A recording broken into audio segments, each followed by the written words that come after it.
हरि गोविंद हरि गोपाल हरि गोविंद हरि गोपाल हरि।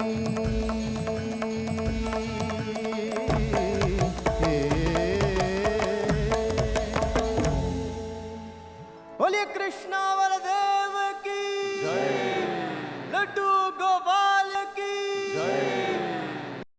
लेकिन आंतरिक जगत में जो म्यूजिक चल रहा है वो ब्रह्मनाद है, वो ब्रह्म से जुड़ा है, ब्रह्म की ध्वनि है। जैसे श्री कृष्ण जी के हाथ में बांसुरी है, भगवान शिव जी के हाथ में डमरू है, माँ सरस्वती के हाथ में वीणा पकड़ी है, ये इंस्ट्रूमेंट्स प्रतीक हैं उस होली म्यूजिक के, उस ब्रह्मनाद। ठीक ऐसे ही जब हमारा मन उस अनहद नाद ब्रह्मनाद को श्रवण करता है, जो गुरु युक्ति देता है, जब हम उसका प्रयोग करके उस नाद को सुनते हैं अपने भीतर जो चल रहा है, तो धीरे धीरे मन उसमें लीन होने लग जाता है। और जितने विषयों की मन पहले आपको भटकाता था, अब वो विषय विकार आपका मन उसमें नहीं रमता, अपितु आपका मन अब भगवान में रमने लग जाता है, भगवान में उस नाद में लीन होने लग जाता है।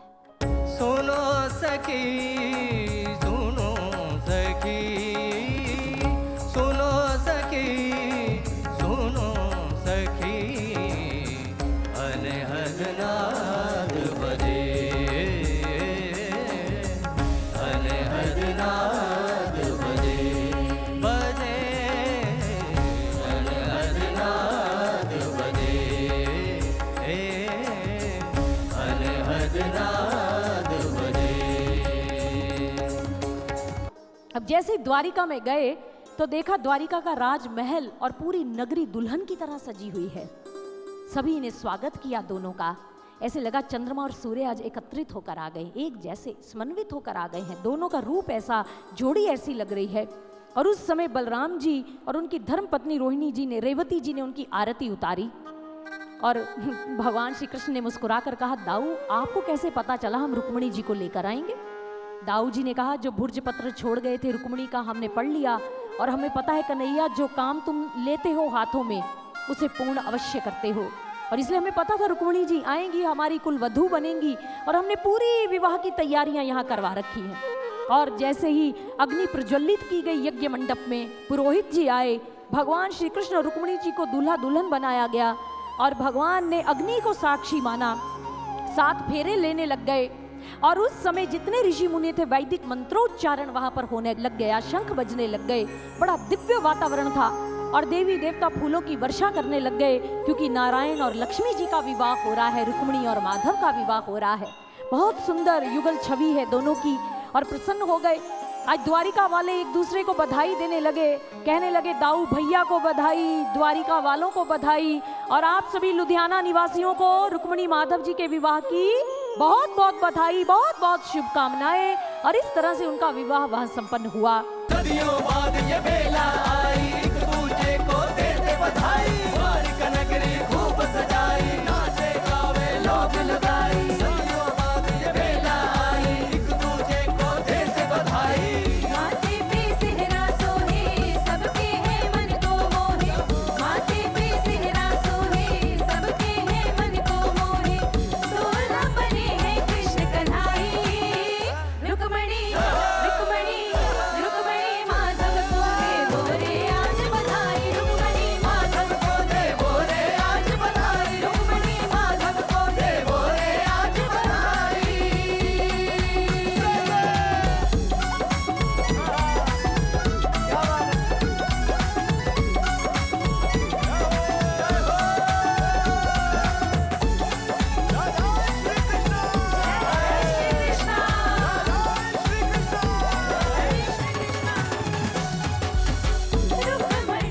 ਬਹੁਤ ਵਧੀਆ ਉਪਰਾਲਾ ਜਿਹੜਾ ਬੱਚਿਆਂ ਵਾਸਤੇ, ਕਿਉਂਕਿ ਆਪਾਂ ਕਿਸੇ ਨੂੰ ਖਾਣਾ ਦੇ ਦਿਆਂਗੇ, ਖਾਣਾ ਖਾ ਕੇ ਉਹ ਇੱਕ ਦਿਨ ਵਾਸਤੇ ਚੱਲ ਜੂਗਾ, ਪਰ ਜਿਸ ਬੱਚੇ ਨੂੰ ਲੋੜਵੰਦ ਨੂੰ ਅਸੀਂ ਪੜ੍ਹਾਈ ਦੇ ਦਿੰਦੇ ਆ ਔਰ ਵਿੱਦਿਆ ਦਾ ਦਾਨ ਦੇ ਦਿੰਦੇ ਆ, ਤੇ ਸਭ ਤੋਂ ਉੱਤਮ ਦਾਨ ਆ, ਤੇ ਉਹ ਜਦੋਂ ਪੜ੍ਹ ਲਿਖ ਕੇ ਕਿਸੇ ਨੇ ਵੀ ਮਿਲ ਕੇ ਮੰਜ਼ਿਲ ਤੇ ਪਹੁੰਚਦਾ ਤੇ ਹਮੇਸ਼ਾ ਉਹ ਦੁਆਵਾਂ ਵੀ ਦਿੰਦਾ ਤੇ ਯਾਦ ਵੀ ਰੱਖਦਾ ਤੇ ਆਪਣੀ ਜ਼ਿੰਦਗੀ ਵੀ ਵਧੀਆ ਬਤੀਤ ਕਰ ਸਕਦਾ। ਤੇ ਇਹ ਬਹੁਤ ਵਧੀਆ ਉਪਰਾਲਾ, ਮੈਂ ਤਾਂ ਹਰ ਇੱਕ ਨੂੰ ਇਹੀ ਕਹੂੰਗਾ ਤੇ ਆਪਾਂ ਜ਼ਰੂਰ इस तरह की मतलब कि सहायता लोड़वंदा की करिए और लोगों का भला करने में मैं समझता हूँ ये सबसे आगे। हमें बहुत अच्छा लगा, ऐसे लगा जैसे आत्मा तृप्त हो गई होती है। श्रीमद् भागवत कथा ते पहुंचे सी ਤੇ ਮੈਂ ਬਹੁਤ ਕਰਮਾਂ ਵਾਲਾ ਕਿ ਮੈਨੂੰ ਅੱਜ ਇੱਥੇ ਆ ਕੇ ਆਸ਼ੀਰਵਾਦ ਲੈਣ ਦਾ ਮੌਕਾ ਮਿਲਿਆ। ਮਹਾਰਾਜ ਦੀ ਕਿਰਪਾ ਹੈ ਸਾਡੇ ਤੇ ਕਿ ਪ੍ਰਮਾਤਮਾ ਸਾਡੇ ਕੋਲੇ ਸੇਵਾ ਲੈ ਰਹੇ ਨੇ, ਤਾਂ ਅੱਜ ਆ ਕੇ ਬਹੁਤ ਅੱਛਾ ਲੱਗਿਆ। ये मेरी पहली भागवत कथा है लाइफ की। मैं पहली बार कोई भागवत कथा अटेंड की हूँ, बट यहाँ आके मुझे ये पता चला कि गुरु ही सर्वश्रेष्ठ है। पर हरि की कथा संतों का संग मिल जाए और अच्छी वाणी सुनने को मिल जाए तो इससे बड़ा सौभाग्य कुछ नहीं। तो मैं आज अपने आप को बड़ा सौभाग्यशाली मानता हूँ कि संतों के सानिध्य में आकर हरि की कथा सुनने का अवसर प्राप्त हुआ। 7 दिन तक सुनी हूँ, मेरे को बहुत अच्छा लगा। इसमें इतना आनंद आया, क्या बताऊँ, बोल भी नहीं सकती हूँ। अब मैं जा रही हूँ घर तो मेरे को इतना मन दुख रहा है मेरा कि मैं क्यों जा रही हूँ। मैं डेली आऊँ, मैं डेली यहीं सुनूँ, यहीं रहूँ, ऐसे लगता है। मेरे को बहुत अच्छा लगा है। हम लोग बचपन से ही भागवत सुनते आ रहे हैं, लेकिन ऐसी भागवत मैंने नहीं सुनी कि बैठे बैठे शरीर का मतलब कि रोम रोम जो है वहाँ से ऐसा लग रहा था कि भगवान जी यहीं हैं। यहाँ पर आके जो अनुभव होता है, जो अनुष्ठान ये करते हैं, उनका जो अलग तरह का तरीका है वो पूरी दुनिया से हटके है और इफेक्टिव है। जो आदमी वर्णन करती हैं ऐसा वर्णन हिंदुस्तान में कोई नहीं करता। बहुत अच्छा लगा, कल भी आई थी, आज भी आई हूँ। ऐसे लगा सीधा कृष्ण जी से दर्शन ही करवा दिए। हमारा मन नहीं कह रहा भी इनको यहाँ से जाने के लिए, हम कहें भी यहाँ से कहीं और करें। मैं पिछले पूरे 1 वीक से ये कथा अटेंड कर रही हूँ और मुझे इतना ज़्यादा अच्छा लग रहा है कि मैं मतलब इनको शब्दों में बोल नहीं सकती।